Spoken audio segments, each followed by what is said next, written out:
Hi all, welcome to our channel turning PC. അപ്പോൾ നമ്മൾ പഠിക്കാനായിട്ട് പോകുന്നത് 6ാം ക്ലാസ്സിലെ മറ്റൊരു SCRT ചാപ്റ്ററാണ്. ബയോളജിയുമായി ബന്ധപ്പെട്ട ചാപ്റ്റർ തന്നെയാണ് നമ്മൾ പഠിക്കുന്നത് കേട്ടോ. ചാപ്റ്ററിൻ്റെ പേരാണ് ആഹാരം ആരോഗ്യത്തിന്. ചാപ്റ്ററിൻ്റെ പേരാണ് ആഹാരം ആരോഗ്യത്തിന്. ഓക്കെ, ഒരു കുട്ടി ചാപ്റ്ററാണ്, കാരണം 6ാം ക്ലാസ് ആയതുകൊണ്ട് തന്നെ ബേസ് ആയിട്ടൊക്കെ പറയാനുള്ളൂ. അപ്പോൾ നമുക്ക് സ്റ്റാർട്ട് ചെയ്യാം. ഇവിടെ വിവിധ തരത്തിലുള്ള ഫുഡിൻ്റെ ഫോട്ടോ ഒക്കെ കൊടുത്തിട്ടുണ്ട്, നമുക്ക് നോക്കാം. ന്യൂഡിൽസും ഫ്രൈഡ് റൈസും വറുത്ത ചിക്കനും ഐസ്ക്രീമും ഒക്കെ എനിക്ക് ഏറെ ഇഷ്ടമാണ്. എന്നാൽ അമ്മ സാമ്പാറും അവയിലുമാണ് ഉണ്ടാക്കുക, ഇടയ്ക്ക് മത്സ്യക്കറി. അപ്പോൾ മറ്റൊരു കുട്ടി പറയാണ്, എൻ്റെ വീട്ടിലും ഇങ്ങനെ തന്നെ ചേനയും ചീരയും മുരിങ്ങയിലയും ഒക്കെയാണ് എപ്പോഴും ഉണ്ടാക്കുന്നത്. ഓക്കെ, അങ്ങനെ ആദ്യം തന്നെ ഒരു ഇൻട്രൊഡക്ഷൻ കൊടുത്തേക്കാണ്. ഓക്കെ, ഇവർക്ക് പറയാനുള്ളത് കേൾക്കുമെന്ന് പറഞ്ഞിട്ട് കുറച്ച് സാധനങ്ങളുടെയൊക്കെ ഫോട്ടോ അവിടെ തന്നിട്ടുണ്ട്. അല്ലെ, നെല്ലിൻ്റെയാണ് ആദ്യം തന്നേക്കുന്നത്. ഞങ്ങളെ ആഹാരത്തിൽ ഉൾപ്പെടുത്തുമ്പോൾ ഞങ്ങളിൽ ധാരാളം ധാന്യകമുണ്ട്. അപ്പം നെല്ലിൽ അടങ്ങിയിരിക്കുന്ന എന്താണ്? ധാന്യകം. നെല്ലിൽ അടങ്ങിയിരിക്കുന്ന ഇതാണ് എന്തെന്ന് പറയുന്നത്? ധാന്യകം. ഇനി മത്സ്യത്തിൻ്റെ ഫോട്ടോ തന്നിട്ട് പറഞ്ഞേക്കുവാണ്, ഞങ്ങളിൽ ധാരാളം പ്രോട്ടീൻ ഉണ്ട്. അല്ലേ, അപ്പോൾ നമുക്ക് മീനൊക്കെ കഴിച്ചാൽ എന്താണ്, നമ്മുടെ ശരീരത്തിന് ആവശ്യമായ പ്രോട്ടീനൊക്കെ കിട്ടും. ഇനി എണ്ണ, അല്ലേ, കോക്കനട്ട് ഓയിൽ, വെളിച്ചെണ്ണയാണ് കൊടുത്തിരിക്കുന്നത്. ഞങ്ങളിൽ ധാരാളം കൊഴുപ്പുണ്ട്. അല്ലേ, ഫാറ്റൊക്കെ നമുക്ക് ലഭിക്കുന്ന എന്താണ്? എണ്ണകളിൽ നിന്നാണ്. അല്ലേ, ഫാറ്റ് കിട്ടുന്നത് എണ്ണകളിൽ നിന്നാണ്. പിന്നെ എന്താണ്? പഴവും പച്ചക്കറിയും അങ്ങനെയൊക്കെയാണ് കൊടുത്തിരിക്കുന്നത്. ഞങ്ങൾ ധാതു ലവണങ്ങളും വിറ്റാമിനുകളും തരുന്നു. അപ്പോൾ നമുക്ക് വൈറ്റമിൻസ് ഒക്കെ നമ്മുടെ ശരീരത്തിൽ വേണമെങ്കിൽ എന്താണ്, നമ്മൾ ധാരാളം പച്ചക്കറികൾ കഴിക്കണം. അല്ലേ, അപ്പം നെല്ലിനകത്ത് നിന്ന് ധാന്യങ്ങൾ ലഭിക്കുന്നു, മത്സ്യത്തിനകത്ത് നിന്ന് പ്രോട്ടീൻ കിട്ടുന്നു, പിന്നെ എന്താണ്, വെളിച്ചെണ്ണയ്ക്ക് അത് നമുക്ക് കൊഴുപ്പ് അഥവാ ഫാറ്റ് കിട്ടുന്നു, പിന്നെ വിറ്റാമിനും ധാതു ലവണവും ഒക്കെ നമുക്ക് പച്ചക്കറികളിൽ നിന്നും ഇലക്കറികളിൽ നിന്നും ഫ്രൂട്ട്സിൽ നിന്നൊക്കെയാണ് കിട്ടുന്നത്. അതാണ് ഇവിടെ കുട്ടികൾക്ക് മനസ്സിലാൻ വേണ്ടിയിട്ട് ഇങ്ങനെ ചിത്രമൊക്കെ തന്നെ ഇങ്ങനെ പറഞ്ഞു വെച്ചിരിക്കുന്നത്. ഓക്കെ, ഇനി നമ്മൾ ഫസ്റ്റ് പറയുന്നത് ധാന്യകം അഥവാ കാർബോഹൈഡ്രേറ്റ് ആണ്. അല്ലേ, ധാന്യകത്തിന് പറയുന്നതാണ് കാർബോഹൈഡ്രേറ്റ്. ഇവിടെ വിവിധ തരത്തിലുള്ള ഭക്ഷണങ്ങളൊക്കെ കൊടുത്തിട്ടുണ്ട്. അല്ലേ, കാർബൺ, ഹൈഡ്രജൻ, ഓക്സിജൻ എന്നിവ കൊണ്ടാണ് ധാന്യകം നിർമ്മിച്ചിരിക്കുന്നത്. എന്തൊക്കെയാണ്? കാർബൺ ഉണ്ട്, ഹൈഡ്രജൻ ഉണ്ട്, ഓക്സിജൻ ഉണ്ട്. അല്ലേ, കാർബൺ അതാണുള്ള കാർബോഹൈഡ്രേറ്റ്.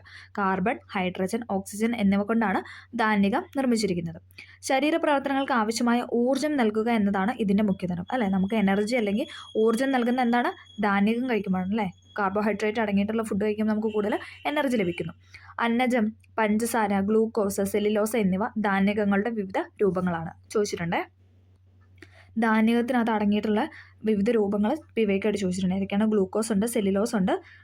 ഇതൊക്കെ എന്താണ്? ഗ്ലൂക്കോസ്, സെല്ലുലോസ് എന്താണ്? ധാന്യങ്ങളിനകത്ത് അടങ്ങിയിട്ടുള്ള വിവിധ രൂപങ്ങളാണ്. ഓക്കെ, ധാന്യങ്ങൾ, കിഴങ്ങുവർഗ്ഗങ്ങൾ എന്നിവയിൽ അന്നജ രൂപത്തിൽ ധാന്യകം ധാരാളമായിട്ട് അടങ്ങിയിട്ടുണ്ട്. അല്ലെ, നമ്മൾ പറയും കപ്പയൊക്കെ കഴിച്ച് കഴിഞ്ഞാൽ എന്താ? കാർബോഹൈഡ്രേറ്റ് അഥവാ ധാന്യകം എന്നൊക്കെ പറഞ്ഞ്, അല്ലെ, പല സിനിമയിലൊക്കെ നമ്മൾ കേട്ടിട്ടുണ്ട്. അപ്പം ധാന്യങ്ങൾ കിഴങ്ങുവർഗ്ഗങ്ങളൊക്കെ നിന്നാണ് നമുക്ക് കൂടുതലായിട്ട് എന്തെന്ന് പറഞ്ഞാൽ കാർബോഹൈഡ്രേറ്റ് കിട്ടുന്നത്. അല്ലേ, അപ്പോൾ ഒന്നും കൂടെ പറയാം, കാർബൺ, ഹൈഡ്രജൻ, ഓക്സിജൻ എന്നിവ കൊണ്ടാണ് ധാന്യകം നിർമ്മിച്ചിരിക്കുന്നത്. ശരീര പ്രവർത്തനങ്ങൾക്ക്, അല്ലേ, നമുക്ക് എന്തെങ്കിലും ഒരു പ്രവർത്തനം ചെയ്യണമെങ്കിൽ, അല്ലെ, ഒരു ഊർജ്ജം, അല്ലെ, ഊർജ്ജം വേണം നമുക്ക് എന്ത് ചെയ്യണമെങ്കിലും. അപ്പം ഊർജ്ജത്തിന് വേണ്ടിയിട്ട് ഊർജ്ജത്തിന് നൽകുന്ന മുഖ്യ ഘടകം അല്ലെങ്കിൽ ധർമ്മമാണ് ഇത് കാർബോഹൈഡ്രേറ്റ് നൽകുന്നതെന്ന് പറയാം. അന്നജമുണ്ട്, പഞ്ചസാര, ഗ്ലൂക്കോസ്, സെല്ലുലോസ് എന്നിവ ധാന്യങ്ങളുടെ വിവിധ രൂപങ്ങളാണ്. ധാന്യങ്ങൾ, കിഴങ്ങുവർഗ്ഗങ്ങൾ എന്നിവയിൽ അന്നജ രൂപത്തിൽ ധാന്യകം ധാരാളമായിട്ട് അടങ്ങിയിട്ടുണ്ട്. ഓക്കെ, അയഡിൻ ടെസ്റ്റ്, ഇവിടെ ഒരു ബോക്സ് കൊടുത്തിട്ടുണ്ട്, നമുക്ക് നോക്കാം. അന്നജം അയഡിൻ ലായനിയുമായി പ്രവർത്തിക്കുമ്പോൾ കടും നീല നിറം ഉണ്ടാകുന്നു. PYK ആയിട്ട് ചോദിച്ചിട്ടുണ്ട്. അന്നജം അയഡിൻ ലായനിയിൽ പ്രവർത്തിക്കുമ്പോൾ ഉണ്ടാകുന്ന നിറം ഏതാണെന്ന് ചോദിച്ചിട്ടുണ്ട്. കടും നീല നിറം PYK ആയിട്ട് ചോദിച്ചിട്ടുണ്ട്. അപ്പോൾ അതുകൊണ്ടാണ് നമ്മൾ ഈ ചാപ്റ്റർ തിരഞ്ഞെടുത്തത്. PYK ആയിട്ടുള്ള കുറച്ച് ക്വസ്റ്റ്യൻസ് ഉള്ള ചാപ്റ്ററാണിത്. അപ്പം അന്നജം അയഡിൻ ലായനിയുമായിട്ട് പ്രവർത്തിക്കുമ്പോൾ നമുക്ക് ലഭിക്കുന്ന നിറമാണ് ഇതെന്ന് പറഞ്ഞാൽ കടും നീല നിറം. PYK ആണ്, ഇമ്പോർട്ടൻ്റ് ആണ്. അന്നജം അയഡിൻ ലായനിയുമായി പ്രവർത്തിക്കുമ്പോൾ ഉണ്ടാകുന്ന നിറമാണ് കടും നീല നിറം. ഓക്കെ, ഇനി അടുത്തത് ഇവിടെ ഒരു ബോക്സ് കൊടുത്തിട്ടുണ്ട്, നമുക്ക് നോക്കാം. വളർച്ചയ്ക്ക് പിന്നിൽ ശരീര നിർമ്മിതിക്കും വളർച്ചയ്ക്കും സഹായകമായ പ്രധാന ആഹാര ഘടകമാണ് പ്രോട്ടീൻ. അല്ലെ, നമ്മൾ പറഞ്ഞു നമുക്ക് എന്താണ്, മത്സ്യമൊക്കെ കഴിക്കുന്ന വഴി നമ്മുടെ ശരീരത്തിൽ പ്രോട്ടീൻ കിട്ടുമെന്ന് പറഞ്ഞല്ലേ. അപ്പം ശരീര നിർമ്മിതിക്കും നമ്മുടെ വളർച്ചയ്ക്കും ഒക്കെ സഹായകമായ ഒരു ഘടകമാണ്, ആഹാര ഘടകമാണ് ഇതെന്ന് പറയുന്നത് പ്രോട്ടീൻ എന്ന് പറയുന്നത്. ഓക്കെ, ശരീരത്തിലെ കോശങ്ങൾ, മുടി, ദഹനരസങ്ങൾ തുടങ്ങിയവയുടെ നിർമ്മാണത്തിന് പ്രോട്ടീൻ ആവശ്യമാണ്. നമ്മൾ കോശങ്ങളെ പറ്റിയൊക്കെ പഠിച്ചല്ലേ. അപ്പോൾ കോശങ്ങളൊക്കെ നിർമ്മിക്കണമെങ്കിൽ എന്താണ്? പ്രോട്ടീൻ നമ്മുടെ ശരീരത്തിന് അത്യാവശ്യമാണ്. കോശങ്ങളുണ്ട്, പിന്നെ മുടി, അല്ലേ, പ്രോട്ടീൻ നല്ലോണം ഉള്ള ശരീരത്തിൽ, അല്ലേ, അങ്ങനെയാണ് പൊതുവെ പറയാറല്ലേ, നല്ല മുടിയൊക്കെ ഉണ്ടാവും. പിന്നെ ദഹനരസങ്ങൾ തുടങ്ങിയവയുടെ നിർമ്മാണത്തിനൊക്കെ എന്താണ്? പ്രോട്ടീൻ ആവശ്യമാണ്. ധാന്യകങ്ങളുടെ അഭാവത്തിൽ ഊർജ്ജ ഉൽപ്പാദനത്തിനും പ്രോട്ടീൻ പ്രയോജനപ്പെടുന്നു. അപ്പോൾ ധാന്യകം, അല്ലെ, നമ്മൾ പറഞ്ഞു കാർബോഹൈഡ്രേറ്റിൻ്റെ അഭാവത്തിൽ, കാർബോഹൈഡ്രേറ്റ് ഇല്ലാത്ത സമയത്ത് എന്താണ്, നമ്മുടെ ഊർജ്ജം ഉൽപ്പാദിപ്പിക്കാനായിട്ട്, അല്ലെ, നമ്മൾ പറഞ്ഞു കാർബോഹൈഡ്രേറ്റ് എന്ന് പറഞ്ഞാൽ നമുക്ക് ഊർജ്ജം നൽകാനായിട്ടാണെന്ന് പറഞ്ഞു. അല്ലേ, അപ്പം ആ സമയത്ത് എന്താണ്, നമുക്ക് ഊർജ്ജം കിട്ടാതെ, ധാന്യങ്ങളില്ലാത്ത സമയത്ത് എന്താണ്, നമുക്ക് പ്രോട്ടീൻ വഴിയും എന്താണ്, ഊർജ്ജം കിട്ടുന്നുണ്ട്. Hydrogen, carbon, oxygen, nitrogen, sulphur എന്നിവയാണ് പ്രോട്ടീനിൽ അടങ്ങിയിരിക്കുന്നത്. കാർബോഹൈഡ്രേറ്റിൽ എന്തായിരുന്നു? കാർബൺ ഉണ്ടായിരുന്നു, ഹൈഡ്രജൻ ഉണ്ടായിരുന്നു, ഓക്സിജൻ ഉണ്ടായിരുന്നു. ഇവിടെ എന്തൊക്കെയാണ് കൂടുതലുള്ളത്? നൈട്രജനും സൾഫറും. PYK ചോദിച്ചിട്ടുണ്ട്.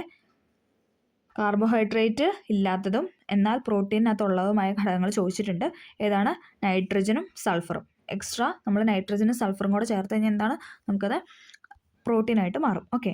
ഒരാളുടെ ശരീരഭാരത്തിനനുസരിച്ച് 1 കിലോഗ്രാമിന് 1 ഗ്രാം എന്ന തോതിൽ പ്രോട്ടീൻ ഓരോ ദിവസവും ഭക്ഷണത്തിൽ ലഭിക്കണം, അല്ലേ? ഇപ്പോൾ ഒരു 50 കിലോ ഉള്ള ഒരാൾ എന്താ പറയുക, അതിനകത്ത് 50 ഗ്രാം എന്ന തോതിൽ എന്താണ് അദ്ദേഹത്തിന് ആ പ്രോട്ടീൻ ലഭിക്കണം, ഒരു ദിവസം ലഭിക്കണം എന്നാണ് പറയുന്നത്. ഓക്കെ, ക്ലിയർ ആയെന്ന് പ്രതീക്ഷിക്കുന്നു. അടുത്തത് ഇവിടെ ഒരു ബോക്സ് കൊടുത്തിട്ടുണ്ട്. ഇവിടെ ഒരു കുഞ്ഞു കൊച്ചിനെ കാണുന്നുണ്ടല്ലേ? ഓക്കെ. പ്രോട്ടീൻ്റെ അഭാവം മൂലമുണ്ടാകുന്ന ഒരു രോഗമാണ് ക്വാഷിയോർക്കർ. PYK ആണ്. പ്രോട്ടീൻ്റെ അഭാവം മൂലമുണ്ടാകുന്ന ഒരു രോഗമാണ് ക്വാഷിയോർക്കർ. ഇത് ബാധിച്ചവരുടെ ശരീരം ശോഷിച്ചും വയറ് വീർത്തുമാണ് ഇരിക്കുന്നത്. ഈ പിക്ചറിൽ കൊടുത്തിട്ടുള്ള പോലെ ഇത് കണ്ടോ, ശരീരം എന്താണ് നല്ല ശോഷിച്ചാലേ ഇരിക്കുന്നത്. പക്ഷേ ആ കുട്ടിയുടെ വയറ് നോക്കിയാൽ നല്ല വീർത്തിട്ടല്ലേ. അതാണ് ഇതെന്ന് പറയുന്നത് ക്വാഷിയോർക്കർ എന്ന അസുഖത്തിൻ്റെ എന്താ സിംറ്റം എന്ന് പറയുന്നത്. ഓക്കെ. പ്രോട്ടീൻ്റെ അഭാവം മൂലം ഉണ്ടാകുന്ന ഒരു രോഗമാണ് ക്വാഷിയോർക്കർ. PYK ചോദിച്ചിട്ടുണ്ട്. പ്രോട്ടീൻ്റെ അഭാവം മൂലം ഉണ്ടാകുന്ന രോഗമാണ് ക്വാഷിയോർക്കർ. പ്രോട്ടീൻ്റെ അഭാവം മൂലം ഉണ്ടാകുന്ന രോഗമാണ് ക്വാഷിയോർക്കർ. ഓക്കെ, ഇമ്പോർട്ടൻ്റ് ആയ പോയിന്റ്സ് മാത്രമേ എടുത്ത് പറയുന്നുള്ളൂ കേട്ടോ. ഇവിടുത്തെ വേറൊരു ബോക്സ് കൊടുത്തിട്ടുണ്ട്. നമുക്ക് ജസ്റ്റ് ഒന്ന് നോക്കാം.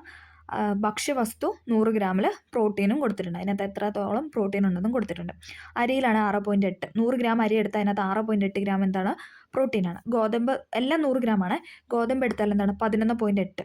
ഇനി കശുവണ്ടി ആണെങ്കിലോ 21.2. നല്ലോണം കൂടുതലുണ്ടല്ലേ. കശുവണ്ടി ഒരു 100 ഗ്രാം കഴിച്ച് കഴിഞ്ഞാൽ നമ്മുടെ ശരീരത്ത് 21.2 ഗ്രാം പ്രോട്ടീനാണ് എത്തുന്നത് 100 ഗ്രാം കഴിച്ചാൽ. ഓക്കെ. പിന്നെന്താണ്? മത്തി. നമ്മളെപ്പോഴും പറയാറില്ലേ, മത്തി അല്ലെ ചാള, നല്ല അങ്ങനത്തെ മീൻ കഴിക്കണം എന്നൊക്കെ പറയല്ലേ കുട്ടികൾ. 19.6.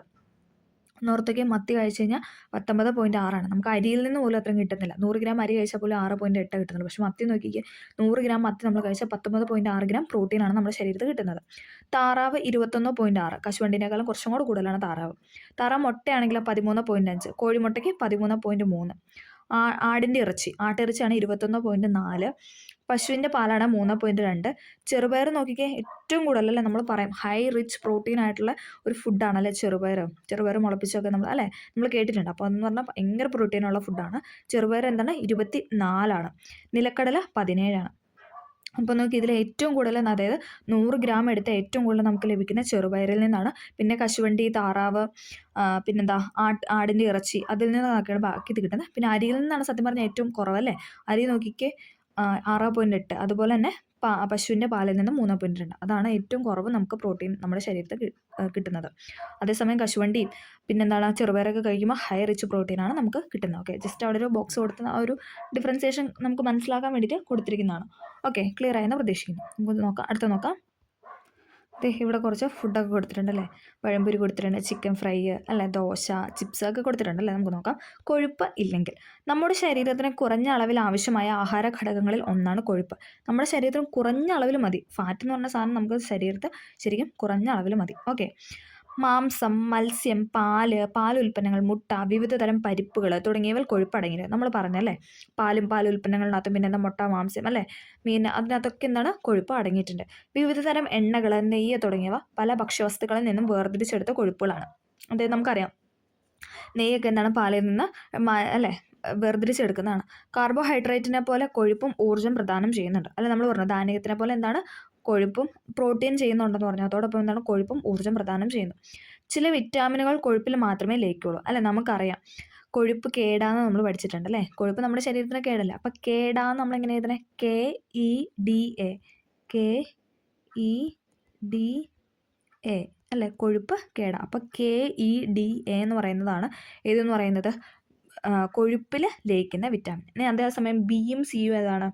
Bയും Cയും ആണെങ്കിൽ അത് വാട്ടർ സോലുബിളാണ്, ജലത്തിലാണ് ലയിക്കുന്നത്. ഓക്കെ, അതൊക്കെ നമുക്ക് വരും ക്ലാസ്സിൽ പറയാം. ജസ്റ്റ് ഒന്ന് പറഞ്ഞതേ ഉള്ളൂ. അപ്പം KEDA, K എന്ന വിറ്റാമിനും E എന്ന വിറ്റാമിനും D എന്ന വിറ്റാമിനും A എന്ന വിറ്റാമിൻ എന്താണ്? ഫാറ്റിൽ ലയിക്കും. ഓക്കെ, ഒന്ന് ഓർത്തിരിക്കുക. അതേസമയം വിറ്റാമിൻ Bയും വിറ്റാമിൻ Cയും വെള്ളത്തിലാണ് ലയിക്കുന്നത്. ഈ വിറ്റാമിനുകൾ ലഭിക്കണമെങ്കിൽ ഭക്ഷണത്തിൽ കൊഴുപ്പ് ഉൾപ്പെടുത്തേണ്ടതുണ്ട്. അതായത് നമ്മൾ പറഞ്ഞു നമ്മുടെ ശരീരത്തിന് പലതരത്തിലുള്ള വിറ്റാമിനൊക്കെ നൽകുന്ന പഴത്തിൽ നിന്നും പഴവർഗ്ഗങ്ങളിൽ നിന്നും പച്ചക്കറികളിൽ നിന്നും എന്നൊക്കെയാണ് പറഞ്ഞു. അപ്പോൾ അതൊക്കെ നമ്മുടെ ശരീരത്തിൽ ലയിപ്പിക്കണം അല്ലേ. അപ്പോൾ ലയിപ്പിക്കാൻ എന്താണ് നമ്മുടെ ശരീരത്തിൽ കൊഴുപ്പ് വേണം. കൊഴുപ്പുണ്ടെങ്കിലാണ് ആ വിറ്റാമിൻസിനെയൊക്കെ നമുക്ക് ലയിപ്പിക്കാനായിട്ട് സാധിക്കത്തുള്ളൂ. അപ്പോൾ അതാണ് പറയുന്നത് എന്താണ് നമ്മുടെ ശരീരത്തിൽ കുറഞ്ഞ അളവിൽ എന്താണ് കൊഴുപ്പ് വേണം. ഒട്ടും പാടില്ല എന്നല്ല, എന്നാൽ ഒരുപാട് വേണമെന്നല്ല അല്ലേ. ആ ഒരു മിനിമം ഒരു ആവറേജ് നിന്ന് നമ്മുടെ ശരീരത്തിന് എന്താണ് ഫാറ്റും ആവശ്യമായ ഒരു ഘടകം തന്നെയാണ്. കാരണം എന്താണ് ഫാറ്റും ഊർജ്ജം പ്രദാനം ചെയ്യുന്നുണ്ട്. പ്രോട്ടീനെ പോലെയും അതായത് കാർബോഹൈഡ്രേറ്റിനെ പോലെയൊക്കെ എന്താണ് കൊഴുപ്പ് നമ്മുടെ ശരീരത്തിന് ഊർജ്ജം പ്രദാനം നൽകുന്ന ഒരു ഘടകം തന്നെയാണ്. ഓക്കെ, അതുകൊണ്ട് പ്രോട്ടീൻ നമുക്ക് അത്യാവശ്യമായ ഒരു ഘടകമാണ്. എന്നാൽ ഒരുപാട് വേണ്ട, ഒരു കുറഞ്ഞ അളവിൽ മതി. ഓക്കെ, അടുത്തത് ഇവിടെ ഒരു ലാബ് റിപ്പോർട്ട് കാണിക്കുന്നുണ്ട്. ഒരാൾ കൊളസ്ട്രോളും ഷുഗറൊക്കെ പരിശോധിച്ചപ്പോൾ അദ്ദേഹത്തിൻ്റെ ലാബ് റിപ്പോർട്ട് ടെസ്റ്റ് എന്ന് പറഞ്ഞാൽ ബ്ലഡ് ഷുഗറും കൊളസ്ട്രോളും അതിൻ്റെ വാല്യൂ 80 തന്നിട്ടുണ്ട്, 230 തന്നിട്ടുണ്ട്. അപ്പം നോർമൽ റേറ്റ് എന്ന് പറയുന്നത് എത്രയാണ്? 70 മുതൽ 110 mg/dl ആണ് ഇതെന്ന് പറഞ്ഞാൽ ഷുഗറിൻ്റെ അഥവാ ബ്ലഡ് ഷുഗറിൻ്റെ നോർമൽ റേറ്റ് എന്ന് പറഞ്ഞാൽ അദ്ദേഹത്തിന് 80 അതിൻ്റെ ഇടയിലാണ് നിൽക്കുന്നത്. കുഴപ്പമില്ല അല്ലേ. അതേസമയം അടുത്ത് തന്നിട്ടുണ്ട് കൊളസ്ട്രോൾ അപ് ടു 200 mg, അതിൽ 230 അല്ലേ. അപ്പോൾ ഇച്ചിരി കൂടുതലാണ് അല്ലേ. 230 കൊളസ്ട്രോൾ ഉണ്ട്. അപ്പോൾ ബ്ലഡ് ഷുഗർ എന്ന് പറയുന്നത് കുഴപ്പമില്ല, ഒരു ആവറേജ് ഇത് തന്നെയാണ്. ഓക്കെ, അപ്പോൾ നമുക്ക് ഇതിനകത്ത് ചോദിച്ചിട്ടുണ്ട് 70 110 mg/dl ഷുഗറും കൊളസ്ട്രോൾ ആണെങ്കിൽ 200. ഓക്കെ, അത് നമ്മൾ പഠിക്കാനുള്ള പോയിൻ്റാണ്. നമുക്ക് നോക്കാം കൊഴുപ്പും കൊളസ്ട്രോളും.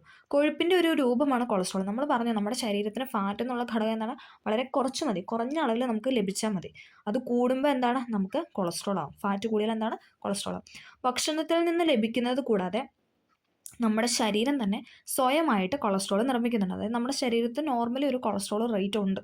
അത് പോരാത്തതിന് അപ്പോൾ നമ്മൾ ഒരുപാട് ഫാറ്റി ആയിട്ടുള്ള ഫുഡ് കഴിക്കുമ്പോൾ എന്താണ് അപ്പോൾ നമുക്ക് കൂടുതൽ കൊളസ്ട്രോൾ ആവും. ഓക്കെ, കൊളസ്ട്രോൾ അധികമായാൽ അത് രക്തക്കുഴലുകളുടെ ഉൾഭിത്തിയിൽ പറ്റിപ്പിടിച്ച് രക്തത്തിന് ഒഴുക്കിനെ തടസ്സപ്പെടുന്നു അല്ലേ. നമ്മുടെ ബ്ലഡ് ഫ്ലോ ചെയ്യുന്ന നമ്മുടെ വെയിനിലൊക്കെ എന്താണ് ഈ ഫാറ്റ് അടിഞ്ഞുകൂടും. ഫാറ്റ് അടിഞ്ഞുകൂടി കഴിയുമ്പോൾ എന്താണ് അവിടെ ഒരു സ്ഥലത്തൊരു സാധനം അടിഞ്ഞുകൂടി കിടന്നാൽ എന്താണ് അവിടുത്തെ ആ ഒരു ഫ്ലോ നഷ്ടപ്പെടും. നമുക്കറിയാം അല്ലേ. ഇപ്പോൾ എവിടെയെങ്കിലും ഇച്ചിരി വെള്ളമൊക്കെ കെട്ടിക്കിടന്നാൽ എന്താണ് സ്വാഭാവികമായിട്ട് നമുക്കതിൽ പോകാൻ പറ്റത്തില്ല. എന്ന് പറഞ്ഞ പോലെ തന്നെ ആ നമ്മുടെ കോശത്തിൻ്റെ ഭിത്തി അല്ലെങ്കിൽ നമ്മുടെ രക്തക്കുഴലിൻ്റെ ഭിത്തിയിലൊക്കെ എന്താണ് ബ്ലഡ് ഫ്ലോ ചെയ്യേണ്ട സ്ഥലത്ത് ഈ ഫാറ്റ് അടിഞ്ഞുകൂടി കിടക്കാം. അപ്പോൾ ബ്ലഡ് എന്താണ് ഭയങ്കരമായിട്ട് ഇങ്ങനെ സ്ട്രെസ്സായിട്ടല്ലേ, പുള്ളി കുറച്ച് ഇങ്ങനെ ഹാർഡായിട്ട് പോകേണ്ടി വരും. അപ്പോൾ അവിടെ എന്താണ് രക്തത്തിൻ്റെ ഒഴുക്ക് എന്താണ് അവിടെ തടസ്സപ്പെടുന്നു അല്ലേ. നോർമലായിട്ടുള്ള ആ ഒരു ഫ്ലോ നടക്കുന്നില്ല. ഇത് ഹൃദ്രോഗങ്ങൾക്ക് കാരണമാകുന്നു. അപ്പോൾ എന്താണ് അല്ലേ, നമ്മുടെ ഹൃദയത്തിലോട്ട് രക്തം എപ്പോഴും പമ്പ് ചെയ്തുകൊണ്ടിരിക്കണം. അപ്പോൾ അതെന്താണ് ആ ഒരു ഫ്ലോ പതുക്കെ സ്ലോ ആകുമ്പോൾ എന്താണ് നമ്മുടെ ഹൃദയത്തിന് ഓരോരോ തകരാറ് സംഭവിക്കും. അതുകൊണ്ട് കൊഴുപ്പടങ്ങിയ ഭക്ഷണം കൂടുതൽ കഴിക്കുന്നത് ഗുണകരമല്ല അല്ലേ. അതുകൊണ്ടാണ് ഫാറ്റാന്ന് കുറയുമ്പോൾ എല്ലാവരും വ്യായാമമൊക്കെ ചെയ്തല്ലേ മാക്സിമം ഇപ്പോൾ അത് കുറച്ചുകൊണ്ടിരിക്കുന്നത് അല്ലേ. ജീവിതശൈലി രോഗമാണ്. നമ്മുടെ ഫുഡ് രീതികളിൽ നിന്നൊക്കെയാണ് നമുക്ക് ഇങ്ങനെയുള്ള അസുഖങ്ങൾ, ഹൃദ്രോഗങ്ങൾ പോലുള്ള അസുഖങ്ങളൊക്കെ ഉണ്ടാകുന്നത് അല്ലേ. അതൊക്കെ നമുക്ക് അറിയാവുന്ന പോയിന്റ്സാണ്. എന്നാലും ജസ്റ്റ് പറഞ്ഞു തന്നേ ഉള്ളൂ. ഓക്കെ, അപ്പോൾ കൊഴുപ്പും കൊളസ്ട്രോളും നമ്മുടെ ശരീരത്തിന് കൊഴുപ്പെന്നുള്ള കാര്യം കുറച്ച് മതി. അത് അധികമായാൽ എന്താണ് അത് കൊളസ്ട്രോൾ എന്ന രൂപത്തിലോട്ട് മാറും അല്ലേ. പിന്നെ നമ്മളൊരു ഹൃദ്രോഗിയായി മാറും. കൊളസ്ട്രോൾ നോർമലി നമ്മുടെ ശരീരത്തെ ഉൽപ്പാദിപ്പിക്കുന്നുണ്ട്. അതുകൂടാതെ നമ്മുടെ ഭക്ഷണത്തിൽ നിന്നും കൂടെ കിട്ടുമ്പോൾ എന്താണ് അതൊരു ഹൈ അല്ലേ, അതിൻ്റെ അളവെന്ന് പറയുന്നത് കൂടും. ഓക്കെ, ഇനി ഇവിടെ ഒരു ബോക്സ് കൊടുത്തിട്ടുണ്ട്. പഠന റിപ്പോർട്ടിൽ നിന്ന് ഇന്ത്യൻ മെഡിക്കൽ ഗവേഷണ കൗൺസിൽ ശുപാർശ ചെയ്തിരിക്കുന്നത് പ്രായപൂർത്തിയായ ഒരു ഇന്ത്യക്കാരൻ ദിവസം 295 ഗ്രാം പച്ചക്കറികൾ ഭക്ഷിക്കണം എന്നാണ്. അതായത് നമ്മളോട് എന്താ പറയുന്നത്, അതായത് 18 വയസ്സ് പൂർത്തിയായ അല്ലെങ്കിൽ പ്രായപൂർത്തിയായ ഒരാൾ എന്താണ് 295 ഗ്രാം, ഏകദേശം ഒരു 300 ഗ്രാം അടുപ്പിച്ച് എന്താണ് പച്ചക്കറി കഴിക്കണം എന്നാണ് പറയുന്നത്. പക്ഷെ നമ്മൾ അത്രയൊന്നും കഴിക്കുന്നില്ല അല്ലേ. എന്നാൽ ഇന്ത്യയിൽ ശരാശരി എന്താണ് 135 അല്ലേ, പകുതി അടുത്ത് അല്ലേ, 135 ഗ്രാം പച്ചക്കറികളാണ് നമ്മുടെ ഭക്ഷണത്തിൽ ഉൾപ്പെടുത്തിയിട്ടുള്ളൂ. കേരളത്തിൽ ഒരാൾ ശരാശരി 50 ഗ്രാം പച്ചക്കറികളാണ് ഒരു ദിവസം കഴിക്കുന്നത്. നോക്കിയേ, ഇന്ത്യയുടെ കണക്കെടുത്താൽ 135, പക്ഷേ കേരളത്തിൻ്റെ കണക്കെടുത്താൽ എത്രയാണ് അല്ലേ, അതിൻ്റെ ഒരു അംശമാണ് നമ്മൾ കഴിക്കുന്നത്. അതായത് 50 ഗ്രാം പച്ചക്കറിയാണ് ഒരു ദിവസം കഴിക്കുന്നത്. ഓക്കെ, അതാണ് 295 ഗ്രാം കഴിക്കണം. അത് ഇന്ത്യയിലെ അളവെന്ന് പറഞ്ഞാൽ 135, നമ്മുടെ കേരളത്തിലോട്ട് വരുമ്പോൾ 50 ഗ്രാമായിട്ട് കുറയുന്നു. ഓക്കെ, ഇനി ഇവിടെ ആരോഗ്യം എന്ന് പറഞ്ഞിട്ട് ഒരു ബോക്സ് കൊടുത്തിട്ടുണ്ട്. ശരിയായ ആരോഗ്യത്തിനും സുഗമമായ ശാരീരിക പ്രവർത്തനങ്ങൾക്കും ഒഴിച്ചുകൂടാനാവാത്ത ആഹാര ഘടകമാണ് വിറ്റാമിനുകളും ധാതു ലവണങ്ങളും. നമ്മൾ പറഞ്ഞല്ലേ, ഇപ്പം തന്നെ നമ്മൾ പറഞ്ഞു പച്ചക്കറികളിൽ നിന്നാണ് നമുക്ക് വിറ്റാമിനും ധാതു ലവണങ്ങളൊക്കെ കിട്ടുന്നതെന്ന് പറഞ്ഞു അല്ലേ. അത് എന്നിട്ടാണ് നമ്മൾ 50 ഗ്രാം കഴിക്കുന്നത് ഒരു ദിവസം അല്ലേ. 295 ഗ്രാം കഴിക്കുന്നത് നമ്മൾ 50 ഗ്രാമാണ് കഴിക്കുന്നത്. ഇവ കുറഞ്ഞ അളവിലേ നമ്മുടെ ശരീരത്തിന് ആവശ്യമുള്ളൂ. പഴങ്ങൾ, പച്ചക്കറി, പാല്, മുട്ട, ഇലക്കറികൾ തുടങ്ങിയ വിറ്റാമിനുകളുടെയും ധാതു ലവണങ്ങളുടെയും കലവറയാണ്. എന്തൊക്കെയാണ്? പഴങ്ങൾ, പച്ചക്കറികൾ, പാല്, മുട്ട, ഇലക്കറികൾ തുടങ്ങിയവ വിറ്റാമിൻ്റെയും അതേപോലെ തന്നെ ധാതു ലവണങ്ങളുടെയും കലവറ എന്നാണ് അറിയപ്പെടുന്നത്. ഓക്കെ, ഇനി ഇവിടെ ഒരു സർക്കിൾ കൊടുത്തിട്ടുണ്ട്. ഇമ്പോർട്ടൻ്റ് ആണ്, ഈ ചാപ്റ്ററിൽ ഏറ്റവും ഇമ്പോർട്ടൻ്റ് ആയ കാര്യമാണ്. അപ്പോൾ നമുക്ക് ഓരോന്നോരോന്നായിട്ട് നോക്കാം. ഓക്കെ, നോക്കിക്കേ, ആദ്യം തന്നെ നമുക്ക് വിറ്റാമിൻ ഡി ഒന്ന് നോക്കാം. ഓക്കെ, സൂര്യപ്രകാശം ഏൽക്കുമ്പോൾ ശരീരത്തിൽ നിർമ്മിക്കപ്പെടുന്നു. നമ്മൾ പറഞ്ഞു സൺഷൈൻ വിറ്റാമിൻ എന്നാണ് വിറ്റാമിൻ ഡി അറിയപ്പെടുന്നത് അല്ലേ. അപ്പം സൂര്യപ്രകാശം ഏൽക്കുമ്പോൾ എന്താണ് നമ്മുടെ ശരീരത്തിൽ വിറ്റാമിൻ ഡി പ്രൊഡ്യൂസ് ചെയ്യുന്നു. എല്ലുകളുടെയും പല്ലുകളുടെയും ആരോഗ്യം, കാൽസ്യം, ഫോസ്ഫറസ് എന്നിവയുടെ ആഗിരണം അല്ലേ. നമ്മുടെ എല്ലും നമ്മുടെ പല്ലെന്നൊക്കെ പറയുന്നത് എന്താണ്, നമുക്ക് വിറ്റാമിൻ ഡി ഉണ്ടെങ്കിലാണ് അതിൻ്റെ ആ ഒരു സ്ട്രക്ചറും കാര്യങ്ങളൊക്കെ നിൽക്കത്തുള്ളൂ. അപ്പോൾ അതുകൊണ്ട് തന്നെ എല്ലുകളുടെയും പല്ലുകളുടെയും ഒക്കെ ആരോഗ്യത്തിന് നമുക്ക് എന്താണ് വിറ്റാമിൻ ഡി വളരെ ആവശ്യമായ ഒരു വിറ്റാമിനാണ്. ഓക്കെ.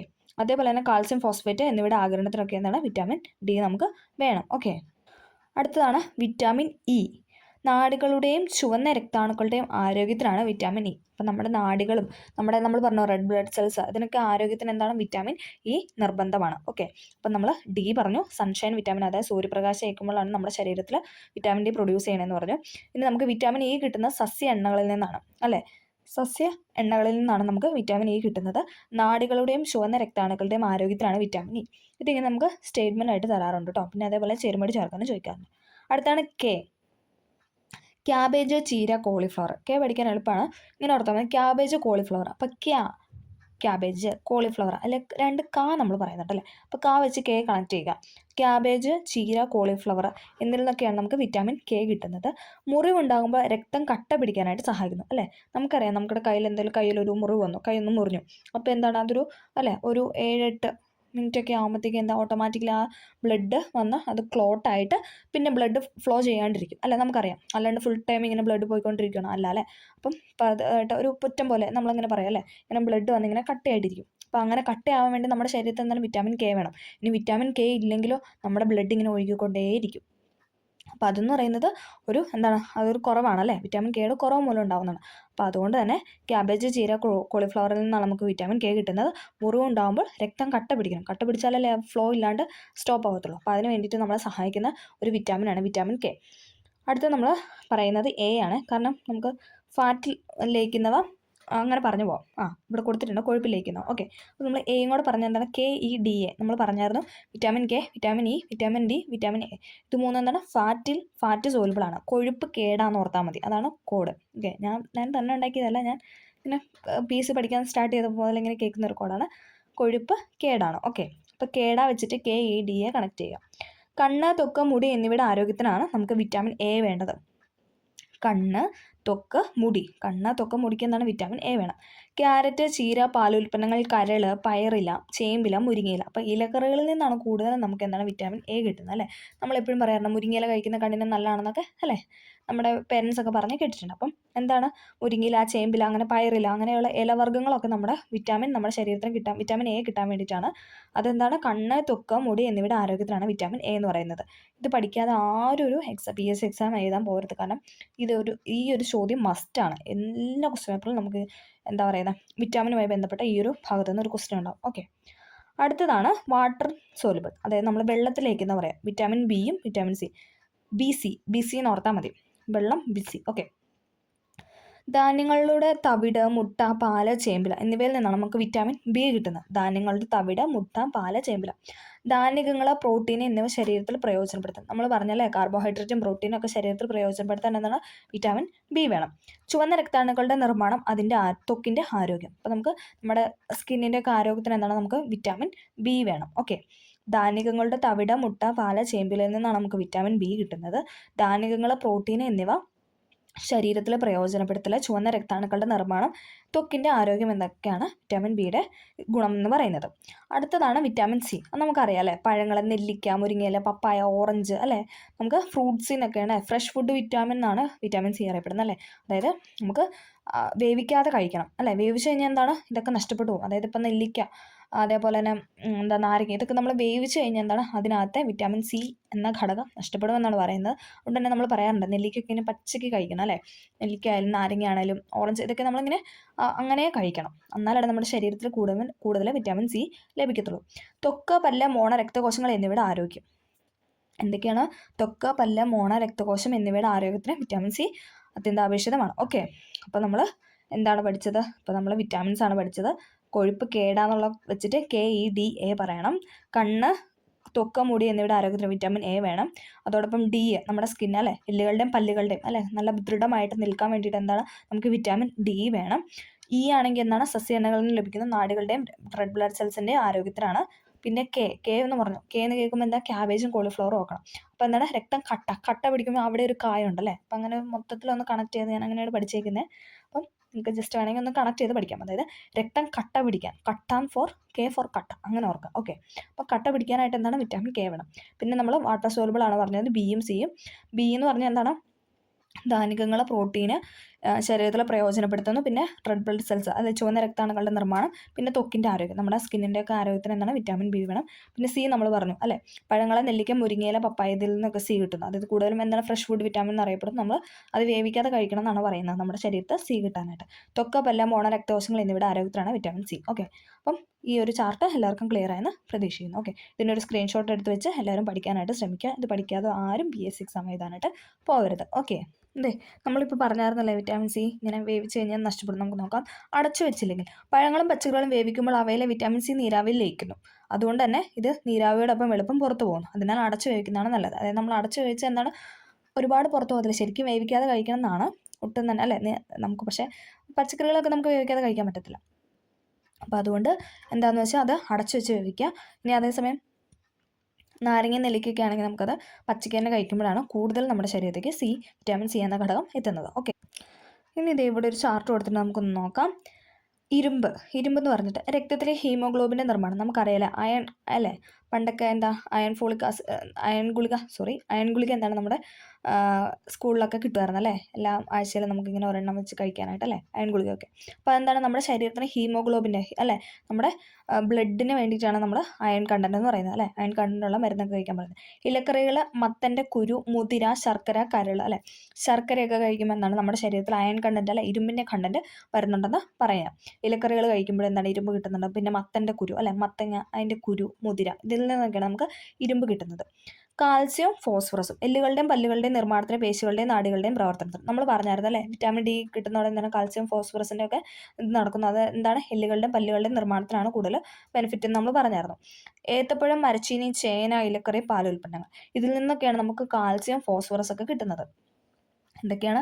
ഏത്തപ്പഴം, മരച്ചീനി, ചേന, ഇലക്കറി, പാലുൽപ്പന്നങ്ങളൊക്കെ കഴിക്കുന്ന വഴിയാണ് നമുക്ക് കാൽസ്യം, ഫോസ്ഫറസ് ഒക്കെ ഉള്ള ആ ഒരു ഘടകം നമുക്ക് കിട്ടുന്നത്. അടുത്താണ് സോഡിയം അല്ലേ, നമുക്കറിയാം സോഡിയം ചേർത്ത് കറിവേപ്പ് അല്ലേ. ഇപ്പോൾ നമ്മൾ അയഡൈസ്ഡ് സോൾട്ട് എന്നൊക്കെ പറഞ്ഞാൽ ഇപ്പോൾ മേടിക്കുന്നത്. ശരീരത്തിൽ ആവശ്യമായ ജലം നിലനിർത്തുന്ന ആരാണ്? സോഡിയം. PYക്കോട് ചോദിച്ചിട്ടുണ്ട്. ശരീരത്തിൽ ആവശ്യമായ ജലം നിർത്തുന്നത് സോഡിയം. PYക്കാണ്, ഇമ്പോർട്ടൻ്റ് ആണ്. ശരീരത്തിന് ആവശ്യമായ ജലം നിലനിർത്തുന്ന ഘടകമാണ് ഇതെന്ന് പറയുന്ന സോഡിയം. സോഡിയം നമ്മുടെ ശരീരത്തിൽ കിട്ടുന്ന എന്ത് വഴിയാണ്? കറിയുപ്പ് വഴിയാണ്. ഓക്കെ, PYക്കാണ്. ഓക്കെ, അപ്പം ശരീരത്തിന് ആവശ്യമായ ജലം നിലനിർത്തുന്ന സോഡിയാന്ന് ഓർക്കുക. അതോടൊപ്പം അത് കിട്ടുന്നത് അല്ലേ, സോഡിയം എന്ന് കേൾക്കുമ്പോൾ ഉപ്പുമായിട്ട് ബന്ധപ്പെടാം അല്ലെ, അപ്പോൾ കറിയുപ്പ്. ഓക്കെ, അടുത്താണ് അയഡിൻ. തൈറോയ്ഡ് ഗ്രന്ഥിയുടെ ശരിയായ പ്രവർത്തനത്തിനും മാനസിക വളർച്ചയ്ക്ക് എന്താണ് അയഡിൻ ആവശ്യമായ ഒരു ഘടകമാണ്. ഇതും ചോദിച്ചിട്ടുണ്ട്. അയഡിൻ എന്താണ്? തൈറോയ്ഡ് ഗ്രന്ഥിയെ ശരിയായ പ്രവർത്തനത്തിനും പിന്നെ എന്താണ് മാനസിക വളർച്ചയ്ക്ക് എന്താണ് അയഡിൻ വേണം. കടൽ വിഭവങ്ങൾ അയഡിൻ ചേർത്ത് ഉപ്പ്, കടൽ മത്സ്യങ്ങളുടെ തല, അതായത് നമ്മൾ പറയും ഇപ്പം എന്താണ് മീനിൻ്റെയൊക്കെ തലയോടുകൂടി കഴിക്കണം അല്ലേ. ഇപ്പം ചാള അല്ലെ, മത്തി അല്ലെ, ചെറിയ മത്സ്യങ്ങളൊക്കെ എടുക്കുകയാണ് അതിൻ്റെ തലയോടുകൂടി കഴിക്കണം അല്ലേ പണ്ടുള്ളവരൊക്കെ പറയും. കാരണം എന്താണ് അവിടെ നമുക്ക് അയഡിൻ കിട്ടുന്നുണ്ട്, നമ്മുടെ ശരീരത്തിന് വേണ്ട അയഡിൻ നമുക്ക് അങ്ങനെ കിട്ടുന്നുണ്ട്. അതെന്നൊക്കെ പറയുന്നത് തൈറോയ്ഡ് ഗ്രന്ഥിയുടെ പിന്നെ മാനസിക വളർച്ചയ്ക്കൊക്കെ ആവശ്യമായൊരു ഘടകമാണ് അയഡിൻ. കടൽ വിഭവങ്ങൾ അതുപോലെ തന്നെ അയഡിൻ ചേർത്ത് ഉപ്പ് വഴിയാണ് നമുക്ക് അയഡിൻ കിട്ടുന്നത്. ഓക്കെ, അപ്പം നമ്മൾ ഇരുമ്പ്, കാൽസ്യം, ഫോസ്ഫറസ്, സോഡിയം, അയഡിനാണ് പറഞ്ഞത്. ഇരുമ്പെന്ന് പറഞ്ഞു കഴിഞ്ഞാൽ ഹീമോഗ്ലോബിൻ്റെ നിർമ്മാണത്തിന് അത്യാവശ്യമാണ്. ഇലക്കറി, മത്തൻകുരു, മുതിര, ശർക്കര കഴിക്കുന്ന വഴി നമുക്കത് കിട്ടും. കാൽസ്യം, ഫോസ്ഫറസ് ആണ് ഏത്തപ്പഴം, മരച്ചീനി, ചേന, ഇലക്കറി, പാലുൽപ്പന്നങ്ങൾ കഴിക്കുന്ന വഴി കിട്ടും. എല്ലുകളുടെയും പല്ലുകളുടെയും ആരോഗ്യത്തിന്. സോഡിയം നമ്മൾ പറഞ്ഞു ശരീരത്തിന് ആവശ്യമായ ജലം നിലനിർത്തുന്ന ഘടകമാണ്. കറിയുപ്പ് വഴിയാണ് നമുക്ക് സോഡിയം ലഭിക്കുന്നത്. ഇനി അടുത്താണ് നമ്മൾ പറഞ്ഞ അയഡിൻ. തൈറോയ്ഡ് ഗ്രന്ഥിയുടെ ശരിയായ പ്രവർത്തനത്തിന് അയഡിൻ ആവശ്യമാണ്. അതോടൊപ്പം മാനസിക വളർച്ചയ്ക്കും. അത് നമുക്ക് ലഭിക്കുന്ന എന്താണ് കടൽ വിഭവങ്ങൾ, അയഡിൻ ചേർത്ത് ഉപ്പ്, കടൽ മത്സ്യങ്ങളുടെ തല എന്നിവയിൽ നിന്നാണ് നമുക്ക് അയഡിൻ ലഭിക്കുന്നത്. ഓക്കെ, ക്ലിയർ ആയെന്ന് പ്രതീക്ഷിക്കുന്നു. പോഷക അപര്യാപ്തത രോഗങ്ങൾ അഥവാ ന്യൂട്രിയൻ്റ് ഡെഫിഷ്യൻസി ഡിസീസസ്. പോഷക ഘടകങ്ങളുടെ അപര്യാപ്തത ശരീര വളർച്ച മുരടിക്കുന്നതിനും പലതരം രോഗങ്ങൾ ഉണ്ടാക്കുന്നതിനും കാരണമാകുന്നു. ഇത്തരം രോഗങ്ങളാണ് പോഷക അപര്യാപ്തത രോഗങ്ങൾ. നമുക്ക് ഓരോ നോക്കാം. ഇവിടെ തന്നിട്ടുണ്ട്, നമുക്ക് നോക്കാം കേട്ടോ. പ്രോട്ടീൻ അപര്യാപ്തത മൂലമുണ്ടാകുന്ന ചില രോഗങ്ങളാണ് ഇവിടെ കൊടുത്തിരിക്കുന്നത്. നമുക്ക് നോക്കാം. നമ്മൾ പറഞ്ഞല്ലേ vitamin K, vitamin E, vitamin D, vitamin A, ഇത് കൊഴുപ്പ് കേടാന്ന് പറഞ്ഞു. വാട്ടർ സോലുബിളാണ് ബിയും സിയും പറഞ്ഞു. അതിൽ ഇമ്പോർട്ടൻ്റ് ആയ SCRT തന്നിരിക്കുന്ന ഒരു ബോക്സാണിത്. എല്ലാവരും ഒരു സ്ക്രീൻഷോട്ട് എടുത്തോ അല്ലെങ്കിൽ ഒരു ചാർട്ടായിട്ട് എഴുതി തന്നെ പഠിക്കാനായിട്ട് ശ്രമിക്കുക. PYക്കാണ്, ഇമ്പോർട്ടൻ്റ് ആണ്. ഓക്കെ, വിറ്റാമിൻ എ നമ്മൾ പറഞ്ഞു അല്ലേ, മുരിങ്ങയില അല്ലെങ്കിൽ ഇലക്കറികളിൽ നിന്നൊക്കെയാണ് നമുക്ക് കൂടുതലും വിറ്റാമിൻ എ അല്ലേ, നമ്മുടെ കണ്ണിന് ആവശ്യമുള്ളൊരു ഏറ്റവും ഇമ്പോർട്ടൻ്റ് ആയ വിറ്റാമിനാണ് വിറ്റാമിൻ എ എന്ന് പറയുന്നത് അല്ലേ. അപ്പോൾ കണ്ണെന്താണ്, നിശാന്തത എന്ന് പറയുമ്പോൾ നമുക്ക് കണ്ണുമായിട്ട് ബന്ധപ്പെട്ട അല്ലേ, മങ്ങിയ പ്രകാശത്തിൽ കാണാൻ സാധിക്കാത്ത അവസ്ഥയാണ് നിശാന്തത. അപ്പം വിറ്റാമിൻ എയുടെ കുറവ് മൂലം നമുക്കുണ്ടാകുന്ന രോഗമാണ് നിശാന്തത. അത് മങ്ങിയ പ്രകാശത്തിൽ എന്താണ് നമുക്ക് കാണാനായിട്ട് സാധിക്കില്ല. അടുത്തതാണ് വിറ്റാമിൻ ബി, വായ്പുണ്ണ്. നമ്മൾ പറയാറില്ല വായിലൊക്കെ കുരു വരും, അപ്പോൾ പറയല്ലേ ബി കോംപ്ലക്സ് കഴിക്കാനൊക്കെ നമ്മൾ പറയും, നോർമലി നമ്മൾ പറയുന്നതാണ്. അപ്പോൾ വായിൽ വ്രണങ്ങളാണ് അതിൻ്റെ ലക്ഷണം എന്ന് പറയുന്നത്. വിറ്റാമിൻ ബിയുടെ കുറവ് മൂലം എന്താണ് വായ്പുണ്ണുണ്ടാവും, അതിൻ്റെ ലക്ഷണം എന്ന് പറയുന്നത് വായിൽ വ്രണങ്ങൾ. അടുത്താണ് വിറ്റാമിൻ സി ഫോർ സ്കർവി എന്ന് ഓർത്താൽ മതി. ആ ഒരു സൗണ്ട് വരുന്നുണ്ട് അല്ലേ, വിറ്റാമിൻ സി ഫോർ സ്കർവി. മോണയിൽ പഴുപ്പും രക്തസ്രാവവും അല്ലേ, നമ്മുടെ പല്ലിൻ്റെ അവിടെ നിന്നൊക്കെ ഇങ്ങനെ ബ്ലഡൊക്കെ വരുന്ന അതൊക്കെ എന്താണ് വിറ്റാമിൻ സിയുടെ കുറവാണ്. അപ്പം സി ഫോർ സ്കർവി, മോണയിൽ പഴുപ്പും രക്തസ്രാവവും ഉണ്ടാവുന്നതാണ് ലക്ഷണം. അടുത്താണ് വിറ്റാമിൻ ഡി. നമ്മൾ പറഞ്ഞു സൺഷൈൻ വിറ്റാമിൻ അഥവാ സൺലൈറ്റിൽ നിന്നാണ് നമ്മുടെ ശരീരത്തിൽ അഥവാ ത്വക്കിൽ എന്താണ് വിറ്റാമിൻ ഡി നിർമ്മിക്കപ്പെടുന്നതെന്ന് പറഞ്ഞു. അതുപോലെ ഉണ്ടാകുന്ന ഒരു അസുഖമാണ് കണ അഥവാ റിക്കറ്റ്സ്. രണ്ട് പേരിലും കണ്ടിട്ടുണ്ട്. കണാന്നും ഓപ്ഷൻ തന്നിട്ടുണ്ട്, റിക്കറ്റ്സ് എന്നാണ് ഇംഗ്ലീഷ് പറയുന്നത്, റിക്കറ്റ്സ്. Okay, RICKETS, rickets. അപ്പം വിറ്റാമിൻ ഡിയുടെ കുറവ് മൂലം ഉണ്ടാകുന്ന രോഗമാണ് കണ അഥവാ റിക്കറ്റ്സ്. അസ്ഥികൾ കനം കുറഞ്ഞു വളയുന്നു അല്ലേ, നമ്മൾ പറഞ്ഞു നമ്മുടെ എല്ലുകൾക്കും പല്ലുകൾക്കൊക്കെ ആരോഗ്യത്തിൻ്റെ നിർമ്മാണ ഘടകമാണ് ഇരുന്ന് പറഞ്ഞ വിറ്റാമിൻ ഡി. അപ്പോൾ എന്താണ് അതൊക്കെ നമ്മുടെ എല്ലൊക്കെ എന്താണ് ഇങ്ങനെ അസ്ഥികളൊക്കെ എന്താണ് കനം കുറഞ്ഞിട്ട് അതിങ്ങനെ ഷേപ്പിൽ വളയും. അതാണ് കണ എന്ന് പറയുന്ന അസുഖം. ഓക്കെ, അടുത്താണ് ഇരുമ്പ് നമ്മൾ പറഞ്ഞല്ലേ, നമ്മുടെ ഹീമോഗ്ലോബിനുമായി ബന്ധപ്പെട്ട ഒരു ഘടകമാണ് ഇരുമ്പ് എന്ന് പറയുന്നത്. ഇരുമ്പ് കുറയുമ്പോൾ എന്താണ് അനീമിക് ആണെന്ന് പറയാം അല്ലേ, നമ്മുടെ ശരീരത്തിൽ ഇരുമ്പിൻ്റെ കണ്ടന്റ് കുറഞ്ഞാൽ നമ്മൾ അനീമിക് ആണെന്നാണ് പറയുന്നത്. അതായത് രക്തക്കുറവ്, വിളർച്ച, നമ്മുടെ ഫേസിലൊക്കെ ഇങ്ങനെ അല്ലേ, നമ്മുടെ ശരീരം ഇങ്ങനെ വിളർച്ച, അതായത് ഇങ്ങനെ വൈറ്റിഷ് ആയിട്ട് ഇങ്ങനെ വരും അല്ലേ, ആ ഒരു സ്വാഭാവികമായിട്ട് നമ്മുടെ ശരീരത്തിലുള്ള ആ ഒരു ഇത് മാറുന്നതാണ് പറയുന്നത്. പിന്നെ അതോടൊപ്പം എന്താണ് നമുക്ക് ബ്ലഡ് തീരെ കുറയുന്ന അവസ്ഥ. അപ്പം ഇരുമ്പ് കുറഞ്ഞാലുള്ള അവസ്ഥയാണ് അനീമിയ, രക്തക്കുറവ്, വിളർച്ച. അടുത്താണ് അയഡിൻ. നമ്മൾ പറഞ്ഞു നമ്മുടെ തൈറോയ്ഡ് ഗ്രന്ഥിയുമായി ബന്ധപ്പെട്ടാണ് മാനസിക വളർച്ചയ്ക്കൊക്കെ. അപ്പോൾ അതുകൊണ്ട് എന്താണ് തൈറോയ്ഡ് ഗ്രന്ഥി വീങ്ങി വളരുന്ന അവസ്ഥയാണ് ഗോയിറ്റർ എന്ന് പറയുന്നത്. തൊണ്ടയിൽ മുഴ അല്ലേ, തൈറോയ്ഡ് എന്ന് പറയുമ്പോൾ നമ്മുടെ തൊണ്ടയിലല്ലേ, അപ്പം തൊണ്ടയിൽ മുഴയാണ് ലക്ഷണം എന്ന് പറയുന്നത്. അയഡിൻ്റെ കുറവ് മൂലം ഉണ്ടാകുന്നതാണ് ഗോയിറ്റർ.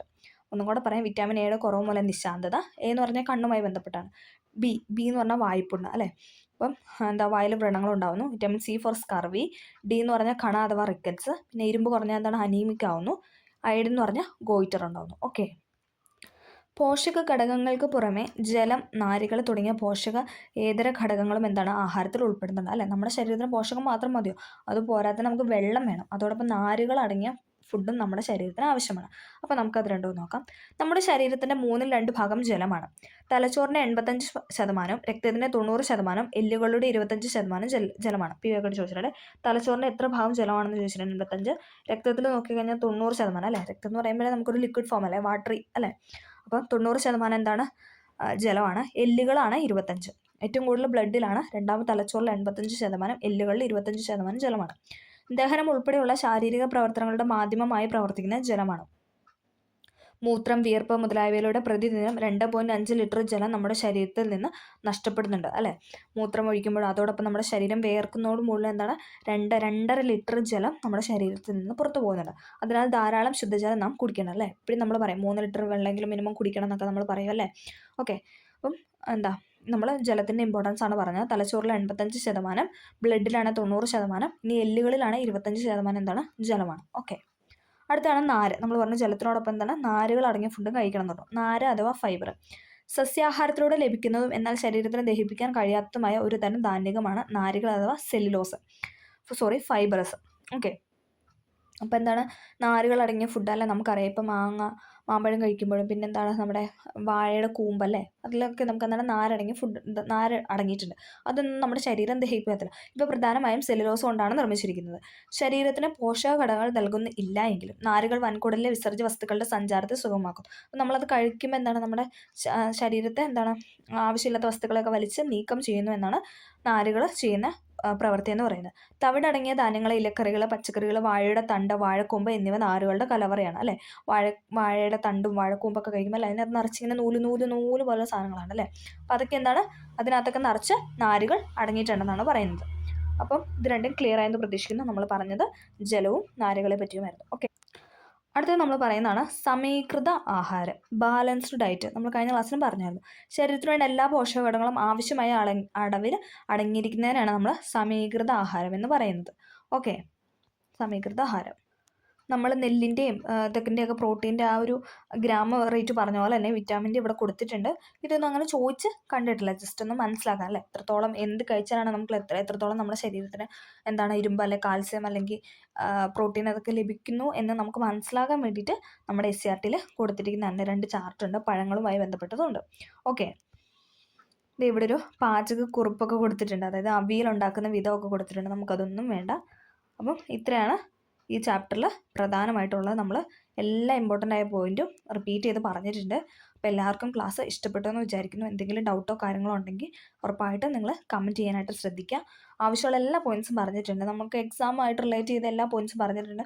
ഇതുപോലെ കുട്ടികൾക്ക് കൊടുത്തിരിക്കുന്ന എക്സ്പെരിമെൻറ്റോ അല്ലെങ്കിൽ അങ്ങനെ ഇതുവരെയും എക്സാമിന് കണ്ടിട്ടില്ലാത്ത ആ ഒരു രീതിയിലുള്ള കാര്യങ്ങൾ മാത്രമേ നമ്മൾ പറയാതിരുന്നുള്ളൂ. പക്ഷേ ഈ ചാപ്റ്ററിൽ നമുക്ക് അത്യാവശ്യം എല്ലാ പോയിൻറ്റ്സും ഇമ്പോർട്ടൻ്റ് ആയതുകൊണ്ട് തന്നെ എല്ലാം ഡീറ്റെയിൽ ആയിട്ട് പറഞ്ഞിട്ടുണ്ട്. അപ്പോൾ എല്ലാവർക്കും ക്ലാസ് ഹെൽപ്ഫുൾ ആയെന്ന് വിചാരിക്കുന്നു. ഹെൽപ്ഫുൾ ആയെങ്കിൽ ഉറപ്പായിട്ടും ഒന്ന് ലൈക്ക് ചെയ്ത് സപ്പോർട്ട് ചെയ്യാനായിട്ട് ശ്രമിക്കുക. അപ്പോൾ ഓക്കെ, താങ്ക് യു.